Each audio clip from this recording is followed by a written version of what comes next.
दिन में लंबे पैर और रात में खाने और पुलिस की सीरीज में आपका स्वागत है, जिसमें अमेरिका की नई थ्रिलर फिल्म वे यंग शामिल है।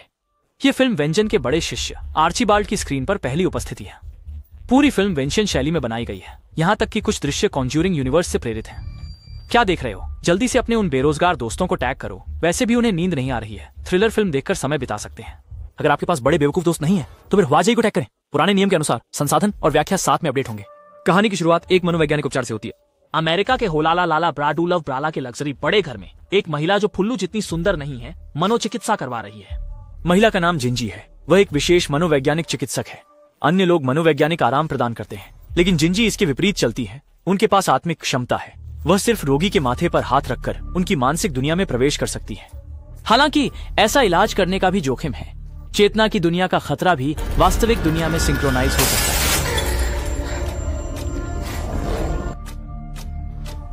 जिंजी के उपचार से राक्षस के चंगुल में फंसा आदमी सफलतापूर्वक होश में आ गया।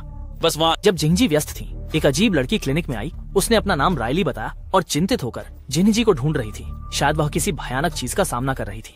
लेकिन जब तक किमजी व्यस्त थी, उनकी बेटी शाओमई ने पहले रायली को घर के अंदर ले गई। लड़की की बाहों को देखे, हर जगह खरोंच के निशान थे। इसलिए शाओमई ने सोचा कि लड़की के साथ दुर्व्यवहार हुआ है। वह पूछने ही वाली थी कि तभी शांत दिखने वाली रायली अचानक उत्तेजित हो गई।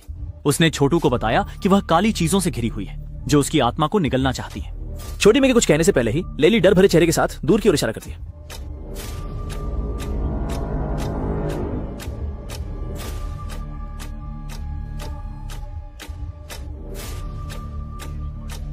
लेकिन जब छोटी में ने पीछे मुड़कर देखा तो वहां कुछ भी नहीं था। रहे हैं। उसे देखकर छोटी में उसे शांत करने की कोशिश करती है, लेकिन लाइली और भी उत्तेजित होती जाती है। वो कहती है वो चीज सिर्फ तभी जब वो छोटी में के पीछे थी। साइड वाले कमरे में इलाज कर रही किमजी ने आवाज सुनी। वह लिविंग रूम में आई यह देखने के लिए कि क्या हो रहा है, पर जैसे ही बाहर आई उन्होंने एक अजीब नजारा देखा। ये दृश्य देखकर भयभीत हो गई। बस जब वह असमंजस में थी, एक आदमी अचानक घर आया। आदमी ने अपना नाम तमाद बताया और कहा धन्यवाद, वह लेली के पिता हैं। उसने कहा कि उसकी बेटी झूठ बोल रही है, जैसे कि एक क्या काला चीज। छोटे मई के बोले बिना माड़े ने बेरहमी से लैली को घर से बाहर खींच लिया।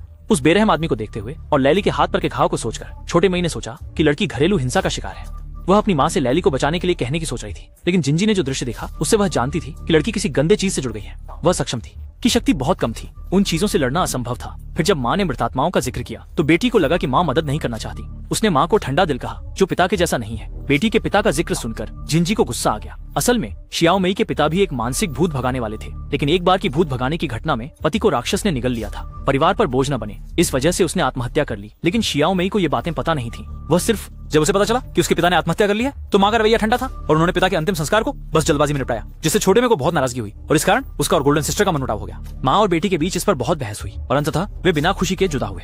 हालांकि यह देखकर किम चौंक गई कि गुस्से में शियाओमी चोरी छिपे रायली के घर पहुंच गई। जब माड़े बाहर के आंगन में व्यस्त थी, वो पिछवाड़े की दीवार फांदकर घर में घुस गई। शियाओमी ने घर में खोजबीन की, लेकिन उसे रायली नहीं मिली। जब वह सोच में थी तभी उसके पीछे के वार्डरोब से अचानक रोने की आवाज आई।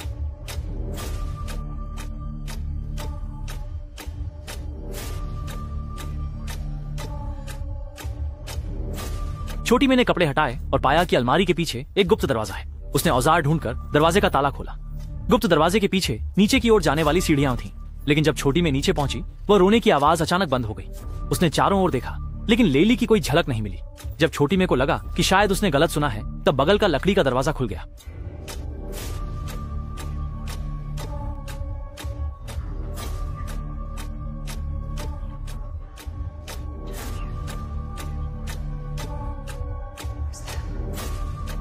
शौमी ने सोचा कि माड़े ने लेली को यहाँ बंद कर दिया है। वह उसे बचाने के लिए आगे बढ़ना चाहती थी, लेकिन अचानक माड़े उसके पीछे प्रकट हो गया और उसने पीछे से हमला करते हुए उसे बेहोश कर दिया। जब छोटी ने फिर से आंखें खोली, उसने पाया कि वह एक अंधेरे कमरे में बंद है और उसके हाथ पैर लोहे की चेन से जकड़े हुए हैं। घबराई हुई वे मदद मांगना चाहती थी, लेकिन उसे पीछे से कुछ अजीब आवाजें सुनाई देने लगी। डरावनी महिला ने शाओमी को डरा दिया। तभी माड़ बाहर से अंदर आया और उसने शाओमी को बताया कि उसके बगल की महिला पहला बलिदान है और वह दूसरा है। असल में कुछ साल पहले लाइली पर एक राक्षस ने हमला किया था ताकि उसकी बेटी की आत्मा निगली न जाए। पागल माड़ ने एक उपाय सोचा। उसने मनोवैज्ञानिक उपचार का बहाना बनाकर कुछ चिकित्सकों को घर में बुलाया और फिर राक्षस को उन्हें निगलने दिया।